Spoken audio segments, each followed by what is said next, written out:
Hello and welcome back to Stop and Go F1. We're only one day into the summer break, but I'm here to say breaking news because Carlos Sainz has signed for Williams. We'll get into all that and more in this video. Remember to like and subscribe, and a big shout out to our members Dakota, The Joyous James and Robin Myers. If you want to become a member, link in the description. But let's talk about this news of Carlos Sainz. The biggest piece in the puzzle of the driver market has now been placed. Carlos Sainz, of course, leaving Ferrari to make way for Lewis Hamilton to join next year. Lots of questions over where he would go. Initially, there was thoughts of maybe Mercedes, but then it looks like Mercedes are going the way of Kimi Antonelli. There was thoughts of maybe Red Bull, but I don't think Red Bull have a clue what's going on there for the next race, never mind for next year. So that one seems to have gone on the back burner a little bit. And in the end, it looked like it was going to be Williams, Stake F1 Team Kick Sauber, or the Alpine, and it has turned out to be Williams. Now, this is a fantastic get for Williams. A great job by James Vowles, who I've said many times I'm a big fan of. I think he's done a very good job as team principal of Williams, and now to get Sainz on board on that team, I think is fantastic. I think this is the best lineup that Williams have had in years. I was trying to think of the last time Williams had two strong, established, talented drivers. And I think you have to go back to 2016 with Valtteri Bottas and Felipe Massa. Since then, you've always had like a rookie or someone who wasn't very good. In between then and now, you had Gasly never drove for Williams. You had George Russell. Don't know how I confused those two. Gasly and George start with a G.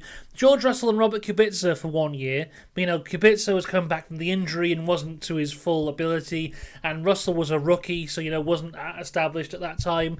So I think between the last time Williams had two properly decent drivers was 2016, nearly 10 years ago. They fell into the whole thing of having Latifi for a bit of money, and they've had Sargent, who hasn't been too great.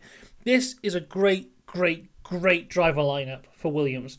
Now, they just need a car which is good enough to show what these two can do. So for Williams, I think this deal is fantastic. It's a multi-year deal, so what they've said it is 2026 and beyond, which is what most driver deals seem to be at the minute.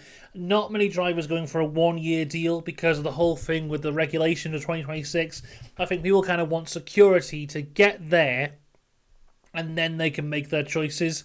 So I think lots of drivers have got these kind of deals where, right, we'll get into 2026, we'll see where everyone is. If I'm happy here, I can extend. If I'm not happy here, I can go somewhere else. And I think that Sainz might have quite a few exit clauses as well. There was rumours around the weekend that wherever he signed, he was going to have clauses that if a seat became available for him at a Mercedes or a Red Bull, he would be able to leave. So, if Williams aren't up to what Sainz wants, I think he'll be able to leave in that way. But I think this has been tough on Carlos. I think it really has. To go from Ferrari, where he's been incredibly good. He was the one who got the win for Ferrari last year. It wasn't Charles Leclerc. He was the one who got the first win this year after coming back from having his appendix removed a few weeks before. He's been very, very good at Ferrari. I don't think you can knock him for that. And then to be given the boot to let Hamilton to come in, which is understandable, it's Lewis Hamilton. But then he has to go, okay, well, where can I go to next? And all of a sudden, all the top teams seem to have closed their doors because they have other stuff going on. And to have a choice in the end of 3 teams, you have the Sauber team who are scoring 0 points, but go, in a few years, we might be good.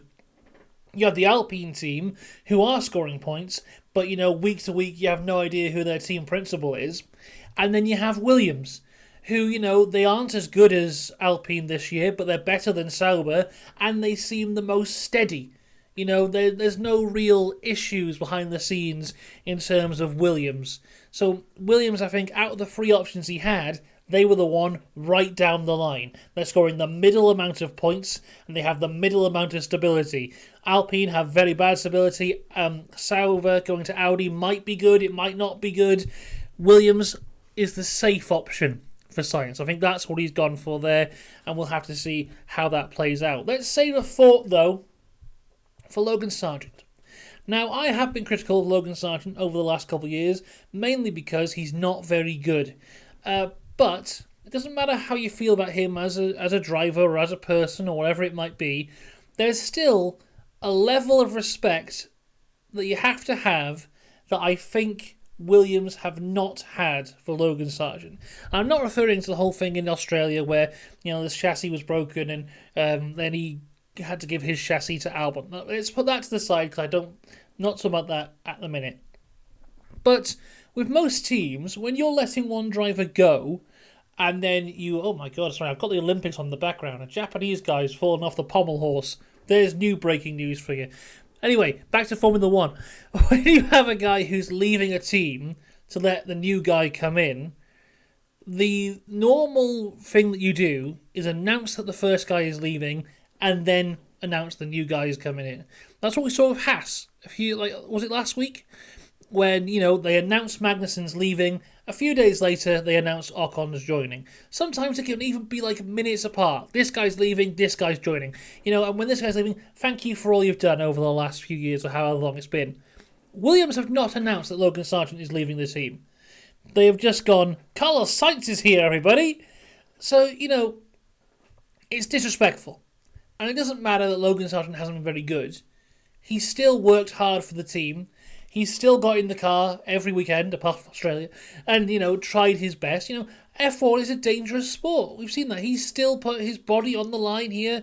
He still, went out there and did all he could. And to not say a whole thing of thank you for the 2 years that we've had, unfortunately it hasn't worked out, I don't like that. And that's kind of made me a bit weary of the James Vowles-led Williams team. Especially when there was the whole rumours that they're not on speaking terms, although Logan Sargeant did shoot that down. So I don't like that.